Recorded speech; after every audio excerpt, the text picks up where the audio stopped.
मिनल खदगावकर यांनी अमित शहांची भेट घेतलेली आहे।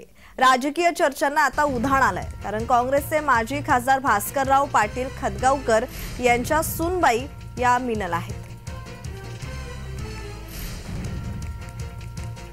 मिनल खदगावकर यांनी अमित शहांची भेट घेतलेली आहे। राजकीय चर्चांना त्यामुळे आता या भेटीमुळे उधाण आलेलं आहे।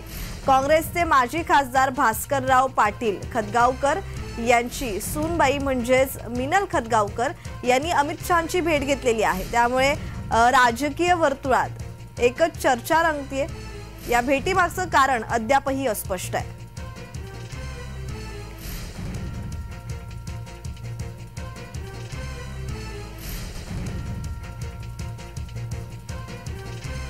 तर या संदर्भात अधिकची माहिती देत आहेत आमचे प्रतिनिधी प्रवीण खंदारे। प्रवीण, मिनल खदगावकर यांनी अमित शहांची भेट घेतली, या भेटीमागे काही कारण?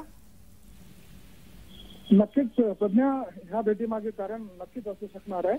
कारण आगामी काळात ज्या लोकसभा निवडणुका होणार आहेत त्यासाठी काँग्रेसकडनं त्यांचं नाव निश्चित करण्यात आलं होतं आणि त्यानंतर माजी मुख्यमंत्री अशोक चव्हाण यांनी भाजपमध्ये प्रवेश केल्यानंतर मात्र त्यांचे जे भाऊजी आहेत भास्करराव खदगावकर हे माजी खासदार आहेत आणि त्यांची ही सून आहे मिनलताई खदगावकर। तर त्यामुळे आता भाजपमध्ये हे सुद्धा आलेले आहेत। त्यामुळे आता कुठं लोकसभेच्या जागेसाठीची ही चर्चा नाही का, अशी चर्चेचं उधाण नांदेड जिल्ह्यामध्ये। प्रवीण, खरं तर आता लोकसभा निवडणुका लागतील कोणत्याही क्षणी आणि आचारसंहितेच्या आधी खरं तर भाजपाने आपली पहिली यादीही जाहीर केलेली आहे। काँग्रेसला महाराष्ट्रात तरी गळती सुरू झालेली आहे। म्हणजे यावेळी आता खदगावकर मिनल खदगावकर यांनी जर भाजपात प्रवेश केला तर काँग्रेसचं नुकसान होईल आणि ते कशा प्रकारे होईल? नक्कीच अगोदरच नांदेड जिल्ह्याचे माजी मुख्यमंत्री जे आहेत अशोक चव्हाण हे भाजपमध्ये आल्यामुळे मात्र नांदेड हा काँग्रेसचा बालेकिल्ला म्हणून ओळखला जात होता।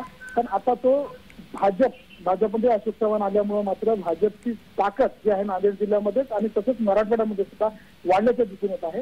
आणि त्याच पद्धतीने जे भास्करराव खदगावकर माजी खासदार जे भास्करराव खदगावकर जे आहेत ते अशोक चव्हाण यांचे भाऊजी आहेत आणि ते सुद्धा भाजपमध्ये त्यांनी प्रवेश केलेला आहे आणि त्यांची सून मिनलताई खदगावकर ह्या सुद्धा आता भाजपच्या वाटेवर आहेत।